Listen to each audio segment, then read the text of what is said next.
Hello again, and welcome to another Thursday with me, Anne Diamond, promising to bring you interviews with the most interested and talented people you could ever hope to meet.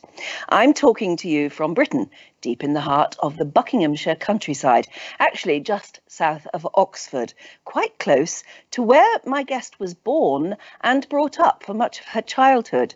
Now home is Vienna. What better place for a thriving musician? So let me introduce her. She's just 15, but she is a musical phenomenon.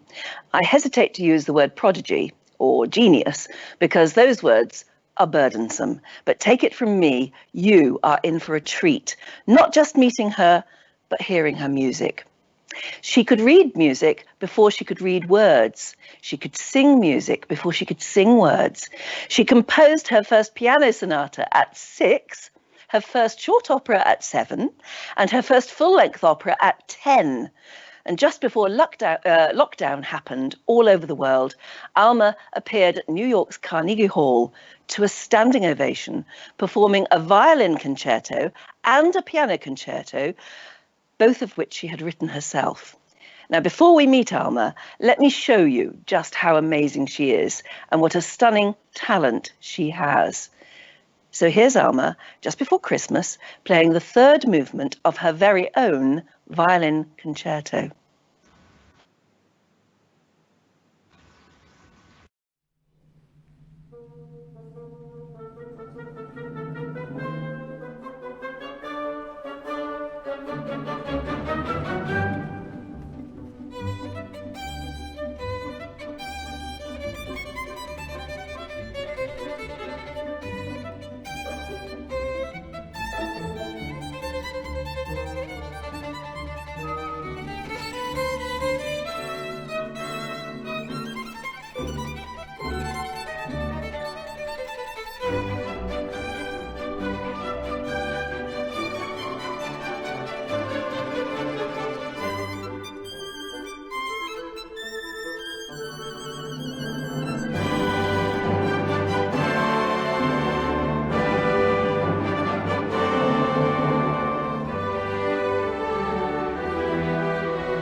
Well, wow is all I can say, but let's say hello to Alma and her younger sister, Helen. There you both are, and a very good day to you. How are you? Hello. And I'm saying hello to you in your home in Vienna, I presume. Yes. And to me, with all of those files behind you, they look like music. So is this the music room? Well, this is the music corner, yes. It's all scores of great composers and of our favorite music. It's a big corner. If that's just a corner, it's a big corner. And Yes. it looks like hundreds of years of music there. But before we go into the music, and everybody's just seen just what you can do, Alma, and we're going to see what you can do too, Helen. How are you and your family? What's going on at the moment? How is life like in Vienna at the moment? Well, I mean, we have very little to complain about, I mean, in comparison with some people. I mean, we're all healthy. Of course, it's a bit annoying not to be able to see one's friends. And before the lockdown, I did a lot of ballroom dancing, and yes, and theatre, and of course that's forbidden now. But I can use the time for composing a lot. I wondered if lockdown might. Yes, I mean, enforced isolation might get you thinking more. You always used to talk about how you dreamed music. Do you still do that? I do that, yes. And I sometimes in the night and sometimes when I'm just daydreaming. I've also, because the weather is right now so beautiful. I've taken my little electric piano up to the roof, where I can sit, and I have a beautiful view of the vineyards, and I'm not disturbed by anyone except just for the sound of the birds, and it's very inspiring to compose up there. So you've been up on the roof composing. There's a very good song called Up on the Roof. You ought to look that out. Oh, really? Yeah, there's a very good popular song called Up on the Roof. Can't remember who did it now. But so I know you both love nature, and there's something wonderful at the moment about how quiet we humans are being, and we are beginning to hear more bird song, and we're beginning to hear the rustle of leaves in the tree. That must be inspirational, actually, for both of you. It is very inspirational, and yeah, it's much nicer to hear the birds than the cars, but you get much more to hear at the moment. Yeah. Yes, but we go for a lot of walks. Every day we go for a good long walk in the forest. Yes, and we get a lot of inspiration from there.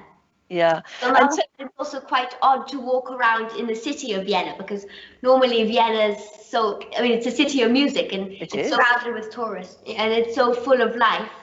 And with the opera and the concerts, and the theatre, and now everything's closed. So Vienna's quite an odd place right at the moment. Actually, yes, that's true. When you think of it, it's very ironic. It's the city of music, and yet things have been quietened. Although I imagine when you first arrived, and your father was just telling me a few minutes ago that, 2 years you've been in Vienna now? Did you immediately want to immerse yourself in the city of music? Did you go to the great musical sites, the birthplaces, the concert halls, the museums? Yes, definitely. We went to see. Of course, I've been to the art museums and to the Imperial Palace. I've even danced in the ballroom of the Imperial Palace. Oh, Alma, you'll have to tell me about that. You can't stop there. How come you danced in the Imperial Palace? Well, you see, there's the ball season in Vienna every year, and I actually danced to my own waltz. So I waltzed to my own waltz in the ballroom in the Imperial Castle. So, thank goodness the ball season still happened. It was just before the lockdown started. So that must be a first. That must be a first in musical history. To waltz to one's own waltz. Yes, I think so. That was very exciting. Yeah, that sounds really cool to be able to say that. And I know you did both visit Mozart's birthplace in Salzburg, didn't you? You went to the museum there, and extraordinarily, you were able to play, both of you, his old violins, the actual violins that Mozart held and played upon. How did you even get there? Who set that up for you? That was wonderful. Well, it was. It was really quite an incredible experience to play on, touch and hold the violins that Mozart composed his violin concertos on and played on. And especially the small violin of Mozart when he was young. It's usually, if you go into the museum, it's just in a glass box, and you can look at it, but almost nobody plays on it. And so it was an amazing feeling to touch this and be able to play on this violin that Mozart played. Yeah. Okay, well, this is a delight for anyone sitting at home, anywhere in the world, right at the moment, watching you, because we will now be able to see this video of you. Helen, you're playing Mozart's little violin, aren't you? And Alma, you're playing his older, presumably more adult-sized violin.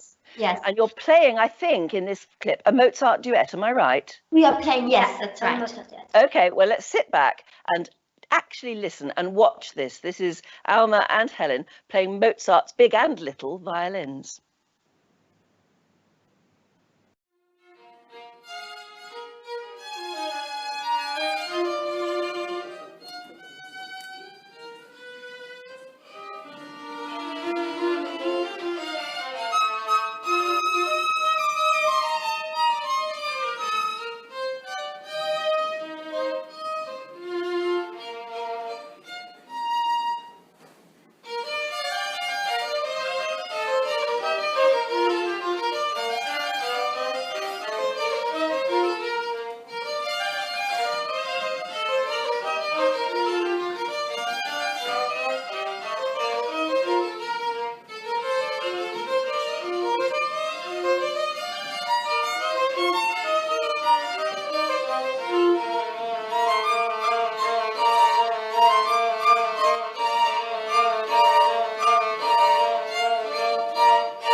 most musicians, Mozart is the ultimate hero, the ultimate musicologist, and a flamboyant talent.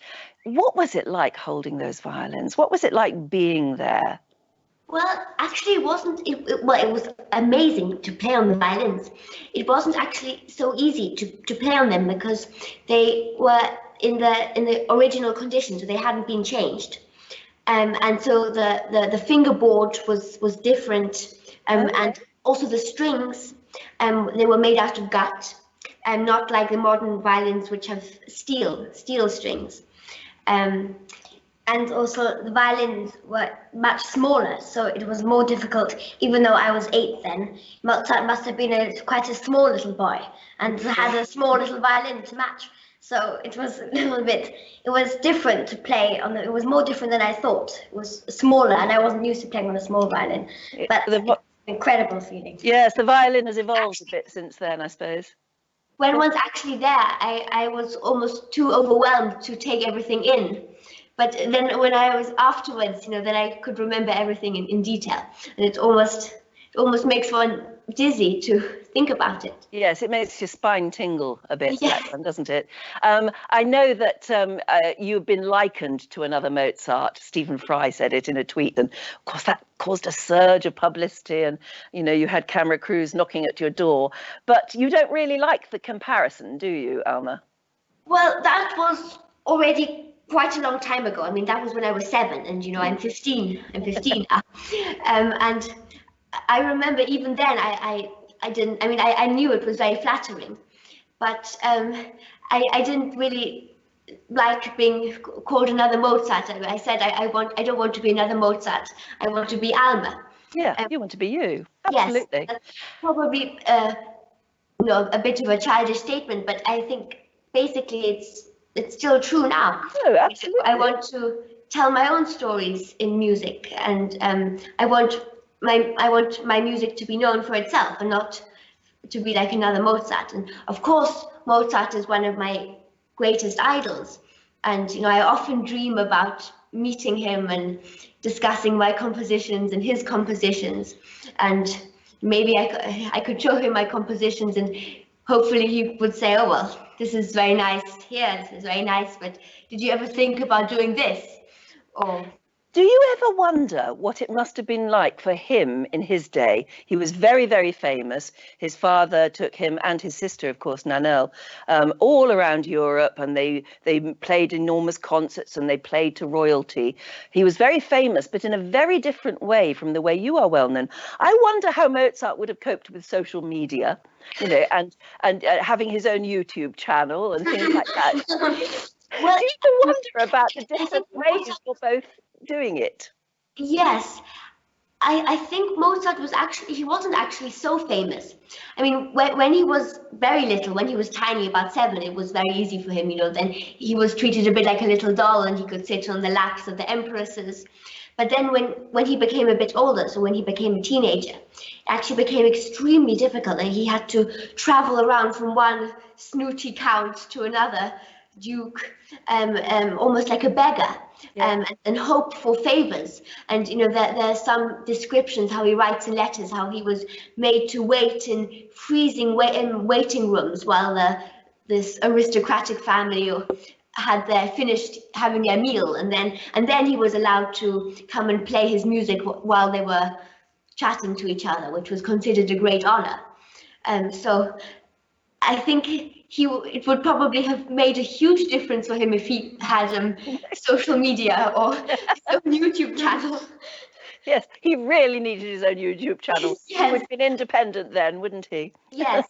And of course, I also sometimes wondered how it would have been like for me if I was living then. But I mean, first of all, I think because I'm a girl, I wouldn't have been allowed to compose in the first place. And secondly, I mean, to make my music known to people, it would probably have been the same as Mozart, that I would have had to travel around. Well, they do say, don't they, that Nannerl, his sister, was possibly equally accomplished, but of course she was a girl, so she was just a sideshow. When I was about 6, I read a novel about Nannerl Mozart, and I was absolutely obsessed with her. In the novel, she writes she writes a symphony, but nobody wants to take her seriously because she's a girl. And I remember I was burning at the injustice of that she wasn't allowed to do what her brother could do. Maybe you'll have to write an opera about her one day, because I bet it's a fascinating story. Yes. Okay, now here's a tough question, but I know it must have been put to you so many times over the years, both of you, because you're both very accomplished musicians. And Alma, like I say, they use these words, like child prodigy and everything, which we won't use again. But I just wonder how much of this amazing accomplishment, how much of your musical drive actually comes from you? How much comes from your parents? Are you fulfilling your own destinies, or are you fulfilling your parents? Well, ever since I can remember myself, music was always my passion. And I sort of see myself now as a grown-up, and music is what I want to do. It's always been my passion, and I think I'm very lucky that I'm very happy that my parents arranged my life to fit my passion, so that I'm homeschooled and I have time to do all that. I think that's the main question, isn't it? Is, are you happy? And you clearly are, both of you. Helen, what are your ambitions? Do you want to be another Alma, another Mozart, or do you want to do your own thing? And what would that be? Quite. I wouldn't put it that way. I just want to be, well, like Alma wants to be Alma. I, funnily enough, want to be Helen. But I don't know what I'm going to be when I'm older. I think I have a bit of time to decide. I hope, anyway. I might be a musician. Depends what I feel like when I'm older. Exactly, yes. You don't have to make up your mind now, do you? No. No. I tell you what, shall we relax and have a bit more music? Because I'm sure that's what people at home want. So let's take another clip from that wonderful Carnegie Hall concert. This time, here is Alma playing her own piano concerto.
Well, I think you may well have noticed there that wasn't a piano that she was playing.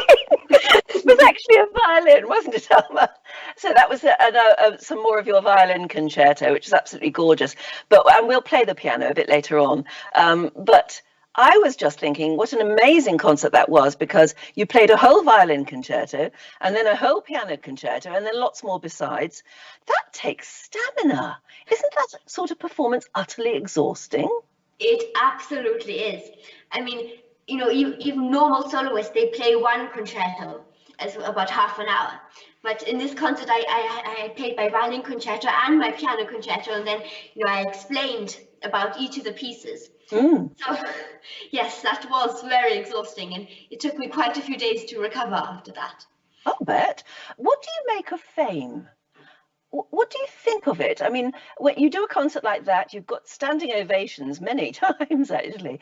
And then, of course, everybody wants to talk to you. Everybody wants to interview you. What do you make of this extraordinary thing called fame? You appear to handle it very, very well. It doesn't seem to scare you. Well, I don't get stage fright, which people tell me is very lucky. And well, what do I make of fame? That's quite a difficult question, because on the one hand, I mean, I want my music to be known by people. I want it to be, you know, appreciated and enjoyed by lots of people. And so, yes, I want my music to be famous. But I'm also very happy that I'm not a pop star. That, you know, my private life is not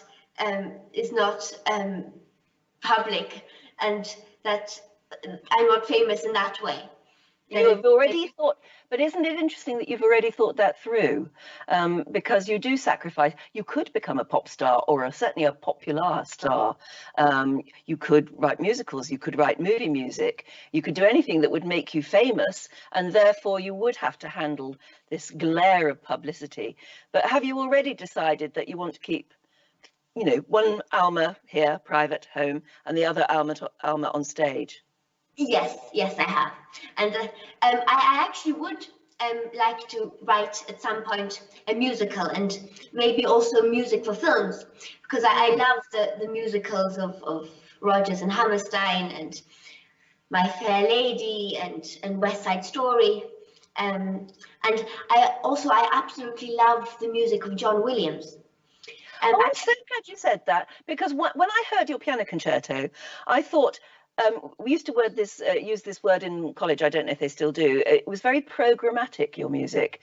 It lends itself to scenes and characters, and, you know, you can almost feel drama happening when you hear your music. Yes, well, and actually a few months ago, John Williams came to Vienna. And he played for the first time with the Vienna Philharmonic. It was the first time in history that the Vienna Philharmonic played, that they played his music together. He conducted, and it was an amazing atmosphere. I mean, for the orchestra and for the audience, and I was there, and it was quite amazing. So your love of music is very broad, isn't it?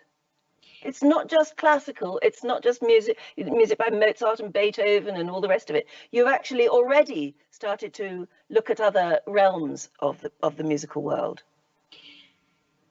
Yes, so I'd love to write music for films and musicals.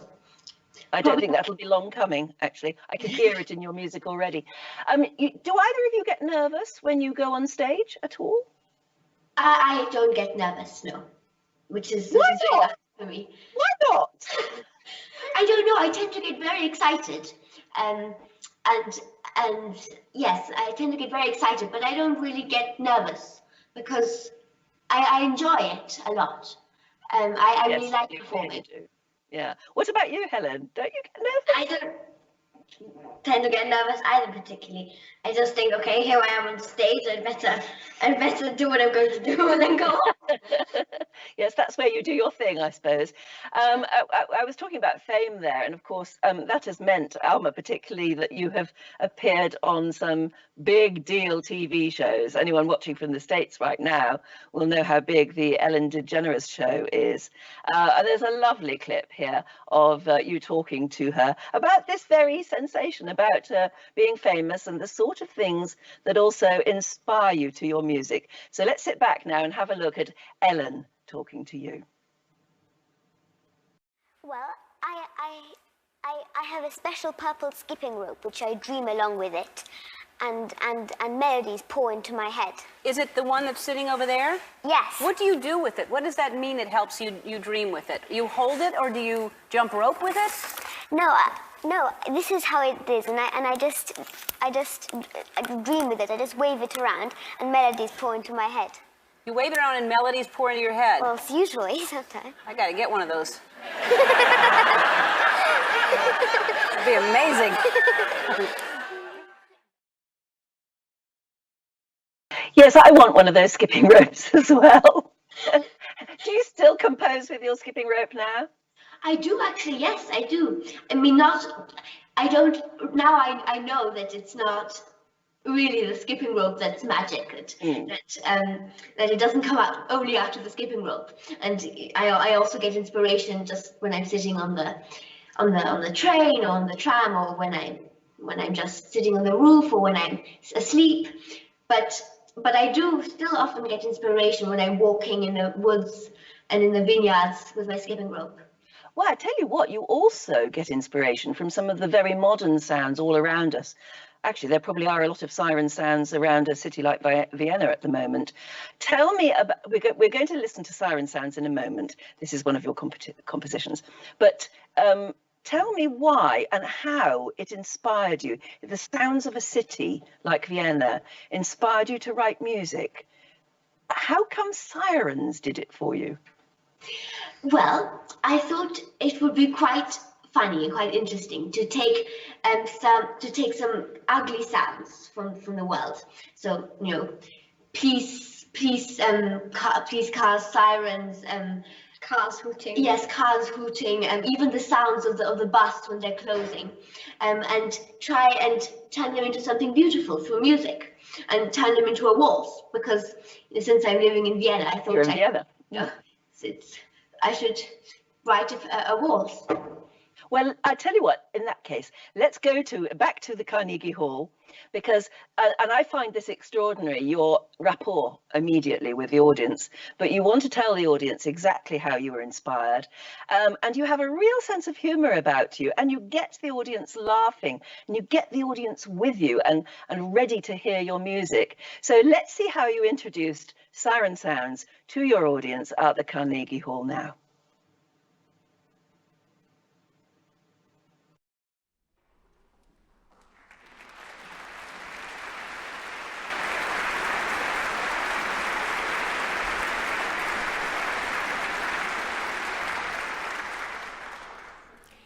So now I'll tell you a little bit about the waltz that's coming now, because it starts in quite a strange way, and I don't want you to get a shock. When I moved to Vienna, one of the first things that struck me was the sound of the police sirens there. They sound very different from the wailing sirens like here in America. They go, la la la la la la. Or if you want a closer imitation,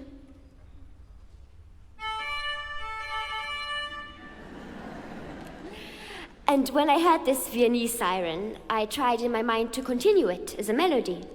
And since Vienna is the city of waltzes, I thought I should turn it into a waltz melody. Now, I've always wanted to write beautiful music, music that comes out of the heart and speaks directly to the heart. But some people have told me that nowadays melodies and beautiful harmonies are no longer acceptable in serious classical music, because in the 21st century, music must reflect the ugliness of the modern world. Well, in this waltz, instead of trying to make my music artificially ugly in order to reflect the modern world, I went in exactly the opposite direction. I took some ugly sounds from the modern world, and I tried to turn them into something more beautiful through music. So,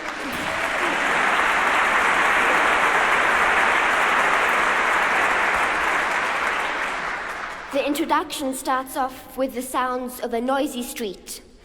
You'll hear the Austrian police siren, but also the wailing sirens like in America, and cars hooting, so really a complete cacophony.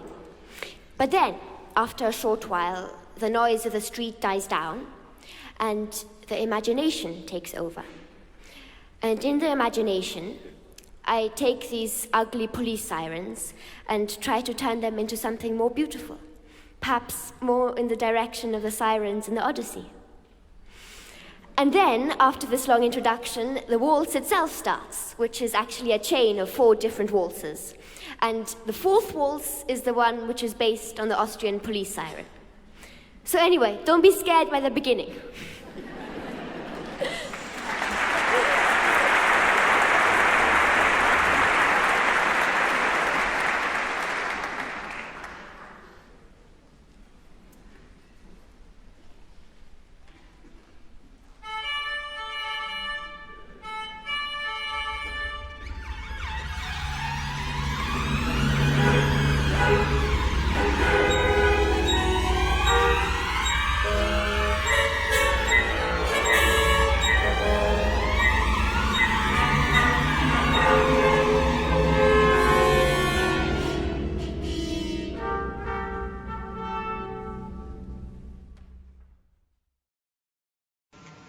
So there you go, that's Alma introducing her audience to the whole idea of siren sounds, and you could certainly hear them. But then she really does let the orchestra punch it to you with a full-blown Vienna-style waltz. Listen to this.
There you are. When you live in Vienna, you've got to write a flamboyant Viennese-style waltz. Waltzes are wonderful, aren't they? Yes, one of I now also that I can dance a waltz. It's one of my favorite things to listen to it and to dance it.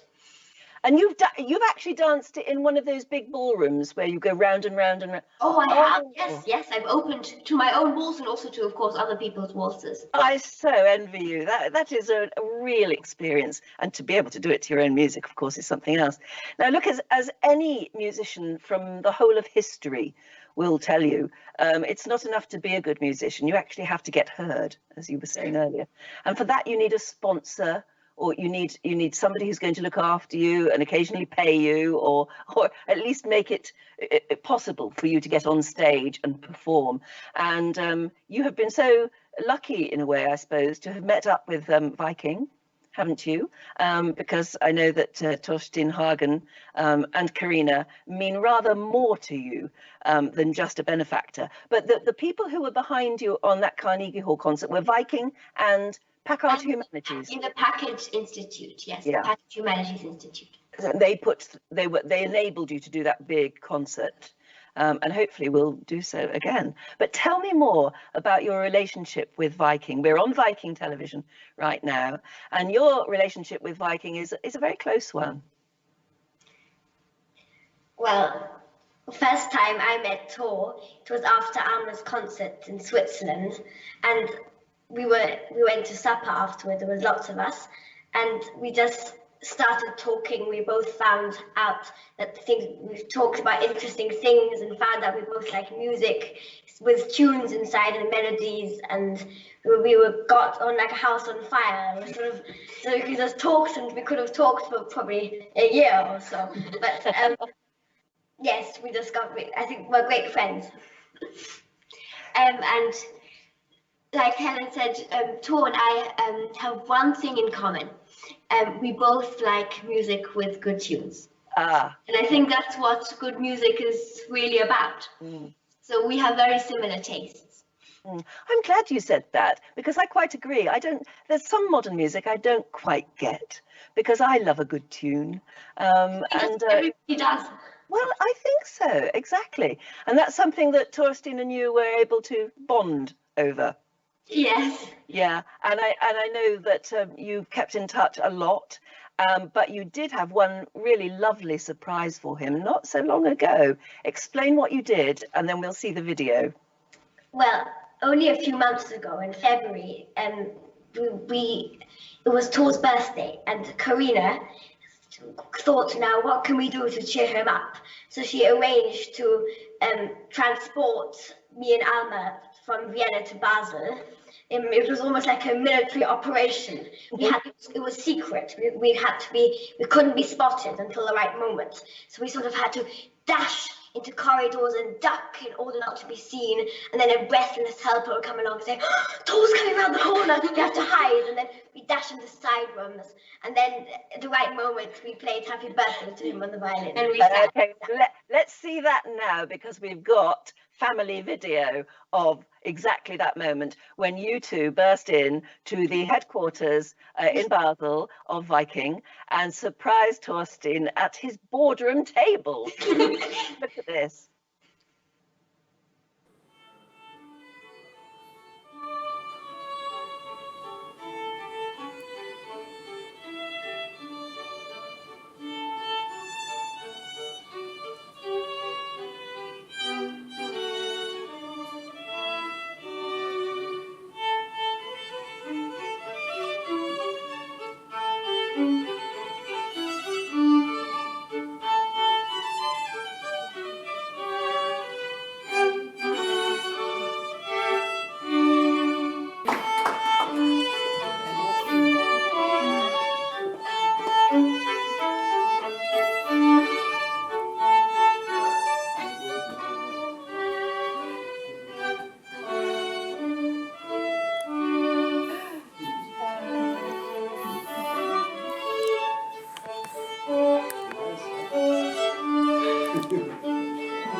Should I play one for you for tomorrow?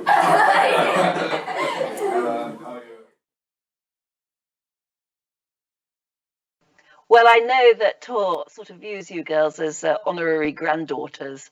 Is that how you view him, as an honorary granddaughter? Definitely. Yeah, really? Yes, definitely. Yeah, it's lovely. It's lovely to see that relationship, and may it long keep going. Time for some questions. We've got lots of questions coming in. Gail Kerr from oh, no, she's just gone missing. No, here she is. Gail, keep scrolling. Gail Kerr from Lancaster in California says, who puts together the music for the instruments for the orchestra? In other words, who orchestrates your work? I do it. I do it by myself, and it's not easy. I studied lots of scores of the great masters of Richard Strauss and of Beethoven and of Bruckner, and to try. The most difficult thing is to balance the strings against the brass in a way that gives a warm sound. That's on one hand not too brassy and not too thin.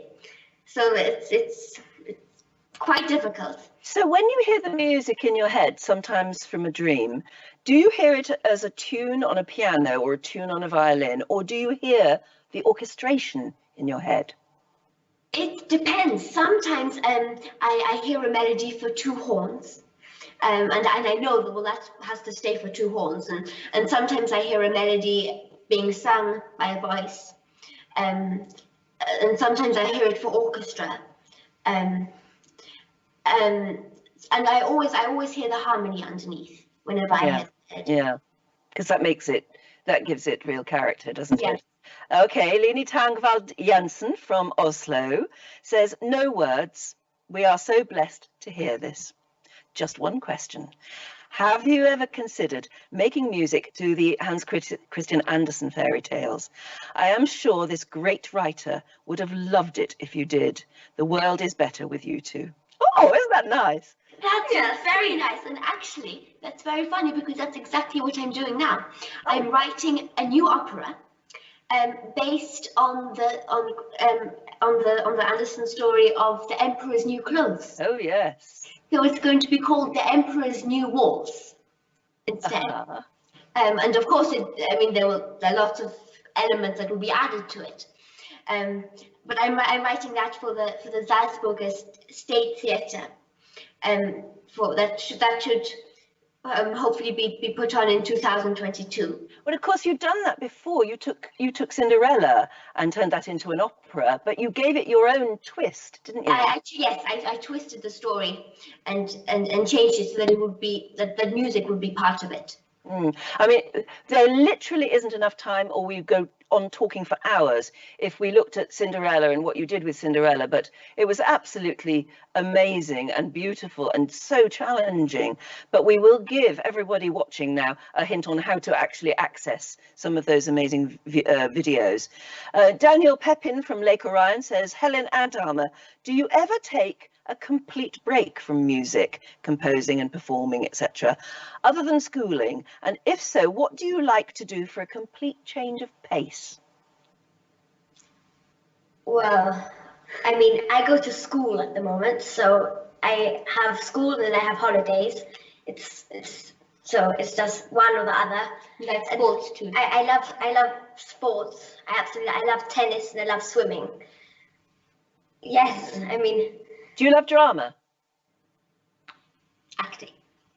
I like acting very much. I like acting very much. I like. You're very expressive. The way you were telling me about how you played the surprise on tour. You were very, very expressive, and I thought, oh, there's an actress there, maybe. Yes, actually, we both we are in a theatre. Well, we are a theatre group where we act all types of comedies and tragedies. Of Molière, and Oh, there you are. The world is your oyster. In fact, Harriet Hernandez from San Diego says, does Helen also compose music? And both of you, favourite composers, other than Alma, who are your favourite composers?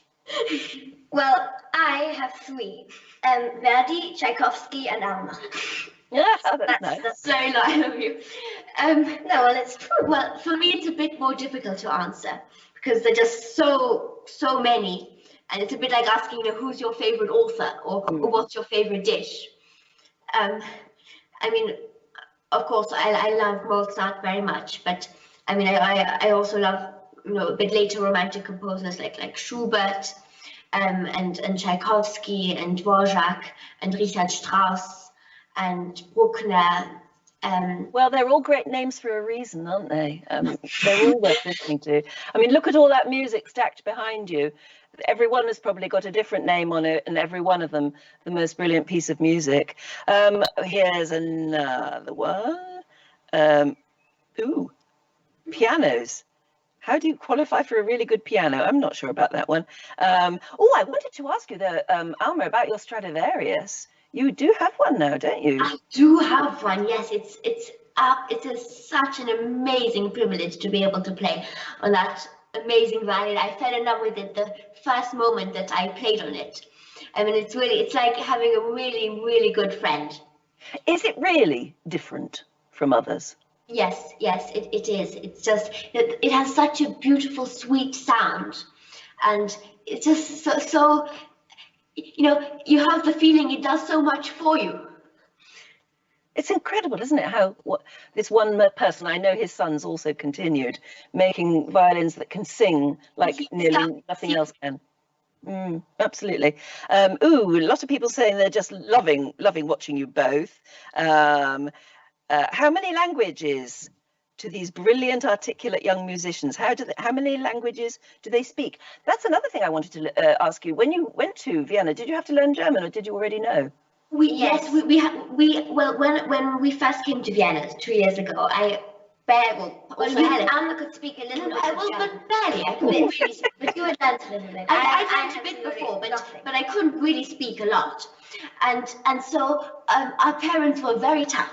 They said, if you want to learn German in the quickest and most efficient way, you have to read in German. And they said you're not allowed to read any English books before you don't mind in which language you read. And that was really tough because I'm a voracious reader, and I've been used to reading lots and lots and lots of books, devouring books in one day. And now suddenly it took me so long just to read one page in German. Yeah. But we could read on the Kindle. We every day or every week we download a new book, and I would absolutely hate it. So I'd hide my Kindle, and then my father would say, "So where's your Kindle? I downloaded a new book." And I say, "Oh, I don't know. I have to go and look for it." And it's when you know that you are beginning to master a language when you can read it in that language and not translate in your head. Yes, when you don't mind really in which language. So now it doesn't make a difference because it was actually very good. So we persevered at it, and now it doesn't really matter because we could read on the Kindle, and if we didn't know a word, we could just press on it, and the dictionary, the definition would come up. Yes. Now I don't even, if I read a book, I don't even remember which language I read it in. Which one was that, German or English? And then the next thing is when you dream in German, you'll know that you've really conquered the language, won't you? I sometimes do. If it depends who's speaking in my dreams. Because if it's my friends or people who speak German, then they do speak in German. I can't remember any of my dreams. Absolutely. That's a good. I sometimes remember my dreams if they're interesting, or if I hear some music, then I sometimes wake up. Now, what's in the future? This is a horrid question because who knows really, but what is in the future, do you think, for either of you? Helen, you go first. Are you going to do what Alma did, or are you going to take a very different course? I don't think I'll become a composer. I don't think that's sort of my sort of thing. I don't get enough inspiration to be able to I mean, I now and then I have a little tune in my head, but I don't think that's quite enough to become a real composer. I have a lot of things I like doing. Like I like acting very much. I like singing very much. Maybe be an opera singer. I mean, I think probably what I do will have something to do with music when I'm older. I think. Yeah. I don't have lots of animals. I'll definitely have lots of animals. Will never happen. No, you start a musical zoo. What about you, Alma? What do you think you will do next? So I'm composing the opera. That's my next big project. And I'd also like to compose a symphony and a musical, and maybe music for a film. And I'd also like to make young people more interested in classical music, because I think there are quite a few young people who think that it's long and boring, but actually classical music has the best tunes. Oh yes. Oh, absolutely. I think if they actually just listen to it, yes, I think they would really like it. So that's what I really want to do. This takes us back to a man that we were talking about before we actually came on air, the great violinist Yehudi Menuhin. And I know that both of you have been taught by teachers that teach at the Menuhin School, haven't you? And I met him many years ago, quite a few times, because he used to come into the television studio to do just that, to try and make classical music appeal to children, because he knew that was a brilliant way forward. So he used to play his violin and then tell children's stories on the television, and it's the way forward, isn't it? Because an old music teacher once told me that once you've studied music a little, once you've done music a bit, it never leaves your soul. It will always be there, whatever you want to do. I also have another dream that sometime, maybe when I'm older, I can start myself a music school, and where I will teach composing to young children. So to young children and to teenagers. So to teach them the basic rules of harmony. Yeah, to inspire them. Yes, exactly, to inspire them, because there must be so many talented people out there. and Absolutely.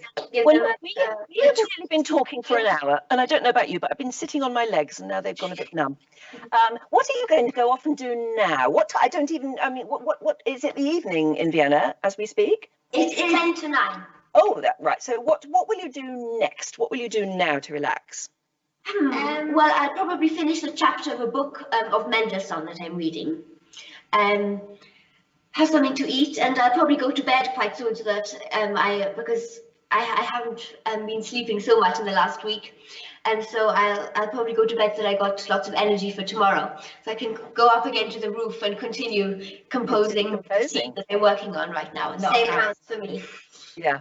Okay. It's been an absolute pleasure to meet you both. Yes, it's so nice to talk to you. One day we will meet in person, and I just want to hear you play in person, and that will be lovely. That would be crazy. But right now, we thought we'd leave everybody watching right now with a touch of Cinderella, I think, because this was an opera you wrote at what age, Alma? I started when I was 8, and I finished it. I finished the long version when I was 12. Right. And it is a big, spectacular costume drama opera, and such fun. And just to explain, because I'm not sure which clip we're going to show, but your Cinderella is a bit different from the way we've seen Cinderella before. Explain what sort of character she is. Yes, well, first of all, Cinderella is a composer, and the prince is a poet. And in the end of the opera, the prince finds Cinderella not with a shoe, but he actually finds her with a melody. And the story, the action takes place in an opera company, which is run by the stepmother. And she slave works Cinderella as a copyist. And the stepsisters are two pompous, vain divas. So yes, it's all about music. It's absolutely. Well, that's enough said, because I think the clip we have now will illustrate that point exactly, that he finds her with a melody, and he says, that is the melody. And it's all beautifully played out in full costume. So just for a touch of what you are capable of, let's see Cinderella now. And let me say a very, very big thank you to a lovely, lovely interview with you two. What an extraordinary talent you have. Yes. Nurture and love your talents, both of you, and we will meet in the future. But for the moment, thank you very much. And here is Alma's Cinderella.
At last I see your radiant face.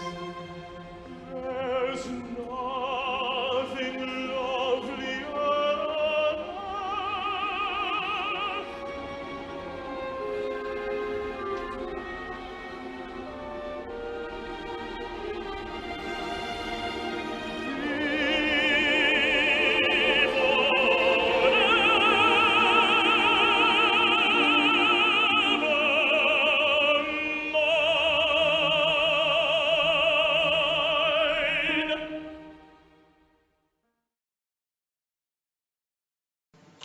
And that was Alma Deutscher's Cinderella. In fact, as somebody watching has just reminded me that I actually haven't said Alma and Helen's surname is Deutscher. And if you want to find out more, you can just go to YouTube and literally just type in Alma Deutscher, and ever such a lot of wonderful videos will come up, and you'll be able to see so much more of them. We've got some lovely questions coming in, which we'll put to Alma at a later date.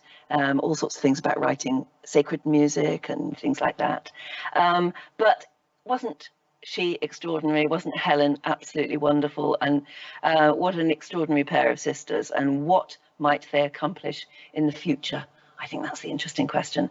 I'm Anne Diamond. I'm with you every Thursday, and it's been an extraordinary experience during this lockdown period to join hands right around the world. We have people watching from Australia, all throughout Europe, ever such a lot of people in America. So thank you so much for watching. We're here every day. There are lots and lots of different programs on Viking TV every day, lots of live broadcasts, or as we now have to call them, live streams to you.